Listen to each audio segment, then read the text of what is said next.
This program contains subject matter and language that may be disturbing to some viewers. Viewer discretion is advised. On patrol right now. My name is Brad. I'm 24 years old. I'm an Iraq war veteran. After 2 tours in Iraq, now I'm out of the military and I live with my parents. Fumble! We get the ball back. Time out. My family is the most important thing to me.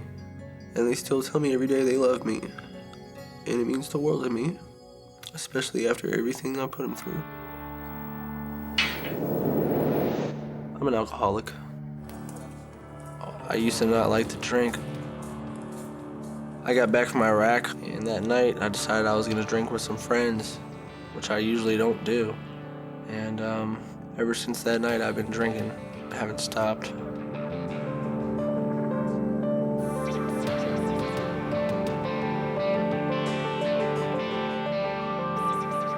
In a year's time, he is an absolute total alcoholic. He drinks vodka like the average person drinks water. I mean, I don't know how he does it. He is a physical and mental wreck right now. He loses his balance and has, he just can't walk. He enjoys not knowing what's going on around him.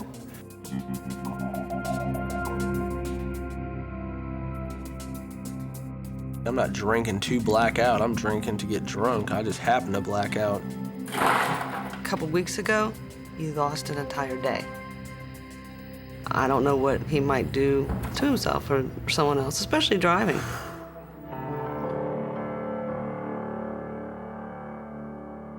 I mentioned to Brad that he could have killed himself or someone else for that matter, and he said, well, I'm not really worried about myself.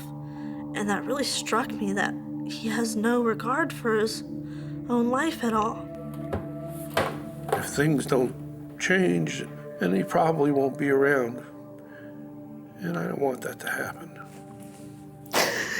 It would kill me if I lost him. When Brad was born, I was there. That was pretty awesome. He was a good baby. He was a happy baby. When he was the little guy, he was number one. And then along comes these twin girls that are just as cute as can be. My dad loves me to death. I don't know if I could say that for my mom.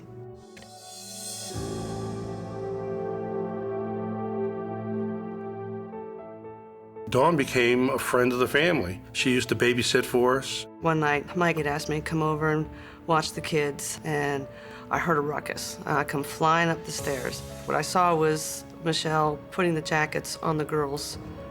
As she left me sitting on the front porch of my house by myself, she hopped into the van, put my sisters in their car seat, and left me there.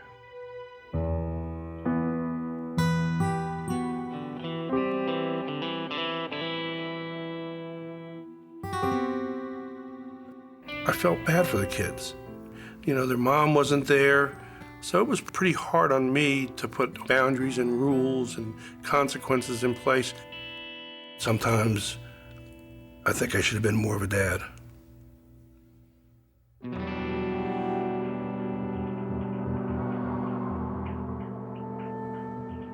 It really became helpful when I would get into these arguments with my parents, especially my stepmom.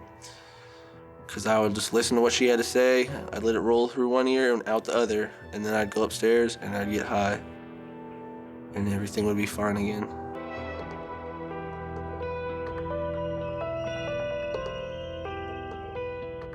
Sports stopped, schoolwork became even harder, but I did pot still, It was on the priority list at the top.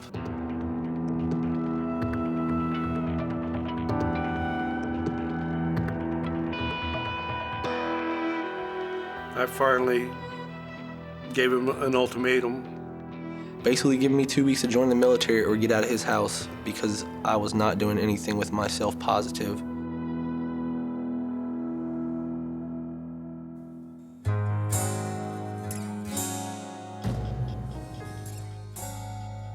I just remember all of the soldiers started coming toward the stands, and there was this guy walking right at me.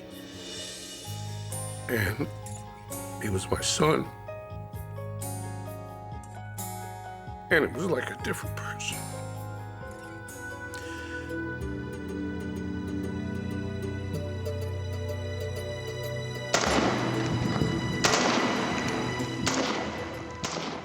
I did it for a reason because they were the enemy, but they're all still people and they still all have feelings, so it kind of messes with me a lot.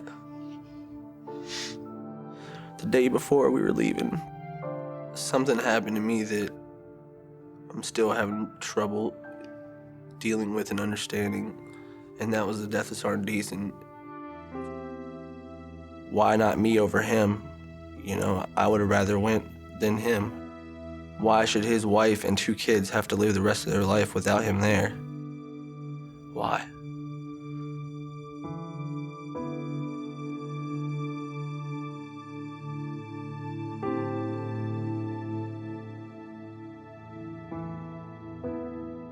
They try to put me on prescription meds. They're not working. I won't take them. I'd rather self-medicate on alcohol and pot until I figure out how to fix it permanently.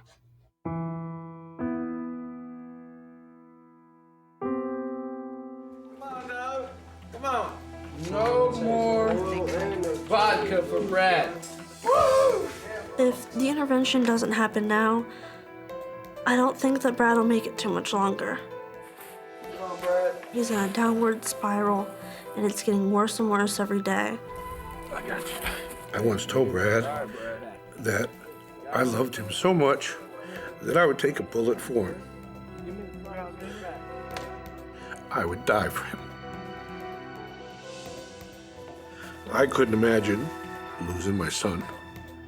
I don't want that to happen.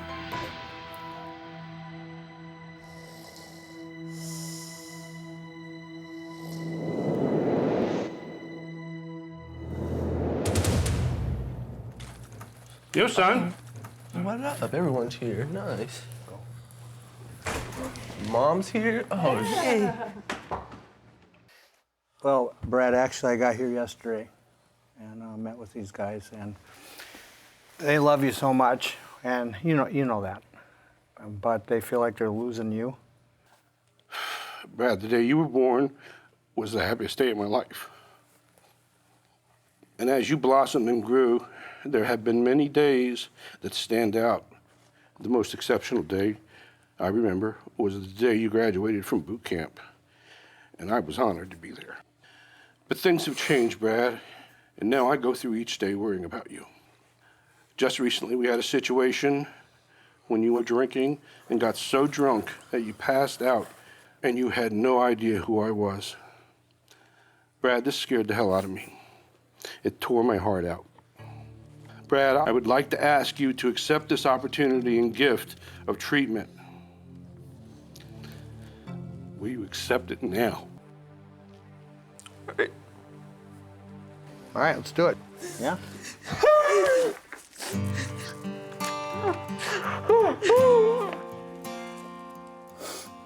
I want you back. Understand?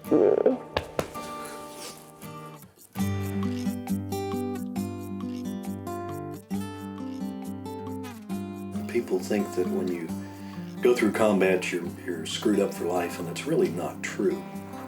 I'm familiar with veterans' issues. I have combat experience, so do some of our counselors, so we'll find someone we think Brad will mesh with and communicate with and can build some trust with. I think we can help him. I would rather try to do it on my own instead of having doctors and medicine and all this structured environment living, you know. But it happened for a reason, so I gotta go with it. Tomorrow's day 1, I guess.